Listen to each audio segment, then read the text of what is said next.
Donald Trump is now back on Twitter, and that has implications for all of us. It also has larger implications, both politically and when it comes to journalism. And joining us now to discuss, professor at UCLA, as well as author of Beyond the Valley and friend of the show, Ramesh Srinivasan. Welcome back to the Damage Report. Hey, John. Great to be back with you, this time from South India. Exactly. Yeah. Let's just first say thank you for, I don't even know what is the time zone difference? It's 13 and a half hours ahead of the West Coast. So the half hour makes it even more complicated. Okay. So thank you for dealing with that on our behalf. And also, because you're 13 and a half hours ahead, you possibly already know whether Donald Trump is going to get back onto Twitter actively in the near future. I think that's how time zones work. So he was just recently put back on by Elon Musk. What are your thoughts about what this means for the platform and for right-wing politics intersecting with social media? Well, first of all, how astonishing that a single person, let alone the wealthiest person in the history of the world, owns a platform that has such huge effects on journalism and on how journalists get their stories all around the world, right? So we should never understand Twitter merely based on the number of users it has, but on the ability of those users to reach other audiences. In addition, as you all have reported on the Young Turks and on the Damage Report, Elon Musk is nothing if not erratic in his behavior. He's very interested. He seems to get a rush out of, just pushing people around and getting in turf wars, and in that sense, he's very, very Trump-like. I think it's sort of a big kick for him to feel like he can have power over what he calls the world's largest public sphere, and he's someone who explicitly encouraged voters who fortunately didn't always follow his decree to vote for Republicans. So he has clear sympathy for Trump. So think about that. The wealthiest person in the history of the world, a single person who's erratic, who is already partisan, owning a platform that has such major influences on journalism and on democracy itself. So it's very troubling. And this is on the heels of Twitter already being deeply problematic, because what happens on Twitter, which is true pretty much throughout all of social media, is free speech is not the same as free speech. Free speech has everything to do with whether your speech is visible. And the visibility of your speech has everything to do with whether your content that you put out is viral. And it's quite widely known, and we have many studies to back this up, that if you say things that are inflammatory, hateful, outrageous, or you just lie, which the former president was an expert in, you are viral on the platform. So for Musk, it's just very telling. He made this decision on his own. I mean, of course, he had this kind of strange vote, which was already messed up due to bots, which he said he was going to fix. He's doing very little in terms of reining Twitter in to be actually a journalistic platform, let alone a democratic one. Mm-hmm. Well, as of right now, Trump has not actually tweeted, and a lot of people are saying that he's sort of between a rock and a hard place in that he got involved with Truth Social, and they want to do this merger to go public. And if he switches back to Twitter, what is the incentive for right-wingers to follow him on Truth Social? So that entire thing could fall apart. That could be worth hundreds of millions of dollars. So it remains to be seen whether he'll choose the money or his obvious desire to have more attention. Truth Social is a tiny bit as big as Twitter, although Elon Musk is working to make them reach parity eventually. But anyway, if he does join Twitter once again, what effect do you think that will have? Do you have any worries about Donald Trump being able to access that many people on a regular basis again? It's astonishing. I mean, Twitter now has over 220 million users. And based on, again, various studies, Trump was responsible for almost 80% of the disinformation on the platform, which means intentionally misleading or untruthful information. So yes, while the specific kind of business deal that Trump is in cahoots with Truth Social may or may not come to be, he can obtain incredible amounts of power and likely quite a bit of material wealth in his own right if he gets right back onto Twitter itself. Now, the real question is whether that's going to happen. I think it's pretty likely to happen because because Trump was a mastermind before at being a central node in visibility around Twitter, right? So then the question really is why would Trump not do that again, given that Twitter worked perfectly for him, right? Every sort of political opportunist or every sort of almost successful politician, their story is partly a story of how they hijack and wield media to support their objectives. And if anything, Twitter is a more sympathetic and supportive space for Trump than ever before. Mm-hmm. I'm curious. There's been a lot of debate since Elon Musk took over Twitter about what people should do about that. So, first of all, whether it's going to remain a functioning service, but whether it does or not, should you use it? Should you stay on it? Like, it is increasingly clear that it is being even more tilted towards benefiting the right, taking away any consequences for hate speech and misinformation and all of that. Studies already show that the algorithm benefited right-wingers in America and in other countries, and I can expect that if the algorithm continues to function at all, that will be doubled down on. So with Trump being back and all of that, should journalists and reputable organizations and regular rational people, should we stay on Twitter, do you think?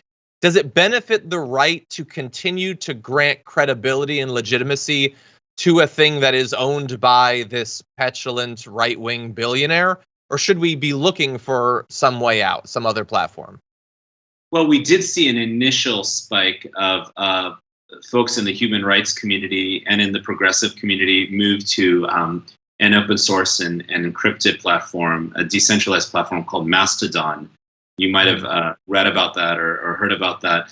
But this has always been the problem with open source platforms is they have a high barrier of entry, and it's difficult for many people to get on there for it to achieve what we call network effects, which is kind of the reason why people are likely to stay on Twitter, because at the end of the day, it's a tool that has such a large number of users and such a large set of effects actually all around the world. I saw Twitter's effect firsthand 11 years ago in the middle of the Arab Spring while I was in Egypt. It wasn't a direct effect, but it was basically affecting global journalism, right? So it's hard to imagine a massive wholesale movement of journalists in the United States or in the West or really anywhere off of Twitter. It might be that journalists also move on to other platforms that are more trusted for sourcing stories, but Twitter itself is such a functioning ecology of global kind of interconnectivity, but in a very asymmetric way, right? And because of these algorithms, it's very,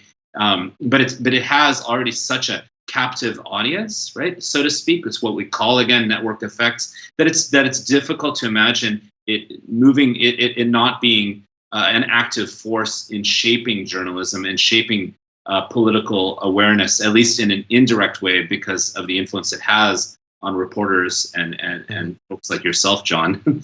And so as far as Elon's choices and profitability and so on with Twitter, Twitter is not a very healthy business at this time, but it really wasn't even before it was acquired by Musk.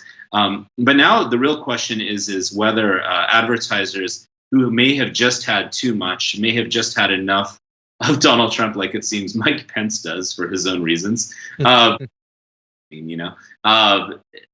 just say, "Hey, we're just gonna we're not gonna go for this any longer." See, I have never had an issue with really almost anyone being on Twitter per se.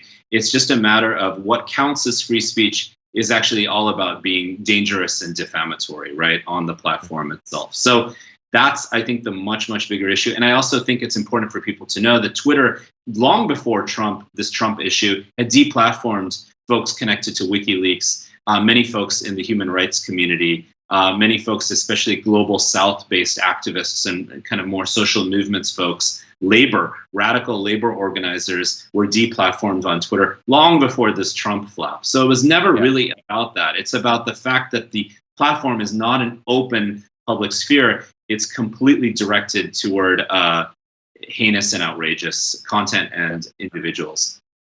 And by the way, it's easy to focus on the fact that he let Trump and Jordan Peterson and the Babylon Bee and Andrew Tate or whatever back on.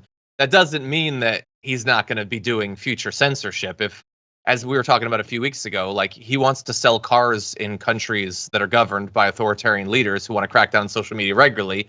If he has to choose between being able to sell Teslas and upholding his supposed commitment to free speech, I have a feeling he's going to err on the side of selling more cars. So I'm very worried about censorship being doled out against those with the least amount of power. Now, the unbannings are going towards people with a lot of influence and money. Exactly, and it could also likely be a backdoor for his crypto experiments to, with these sort of decisions that are initially being made to, for those of us who with verified accounts to pay for it, that could be a backdoor for people using Dogecoin or other kind of cryptocurrencies that he's fetishizing or obsessed with.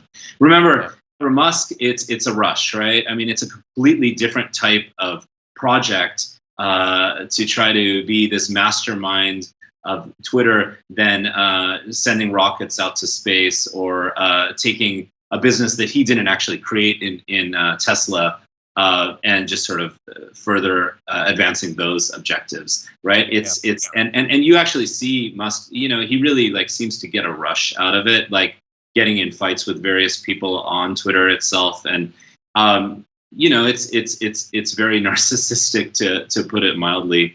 And so as far as what we can do about Twitter, I mean, I think it's important that we should note that Twitter had already not hired, just like Facebook and other platforms. And TikTok, heaven forbid, TikTok, right, is a Chinese company that operates completely differently in China and compared to how it functions in the United States. So Twitter had already only employed very few what we call content moderators. These are the people who are actually trying to work with the algorithms to actually ensure that there's something democratic or ethical in terms of the process. But it was all done in a very disguised way, and many of those content moderators were exploited people working in the middle of the night in the Philippines. So what Twitter should be doing, and what every big tech company should be doing, is hiring journalists and people who work on the grassroots with communities, who look at the real effects of these systems on people and on communities, and hire them. And this is one of many ways in which technology companies could or should add to supporting labor rights, employment, and actually a more equitable digital economy, because the gig economy is extremely extractive and exploitative, as we've seen, and it's a major source fueling ever increasing inequality, right? In the US, 3 people with the equivalent wealth to half of the population. In the world, I'm here in India, 8 people with equivalent wealth to nearly 4 billion. Guess what? Almost all of those people are connected to the drawstrings of technology.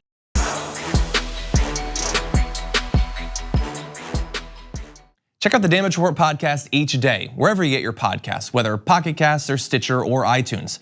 You can join me as I give you the news and stories you want, with a range of co-hosts and interview guests jumping in on the fun each day. Again, that's the Damage Report, wherever you get your podcasts. And if you get them at iTunes, don't forget to rate and review. Sometimes I'll read them live on the show.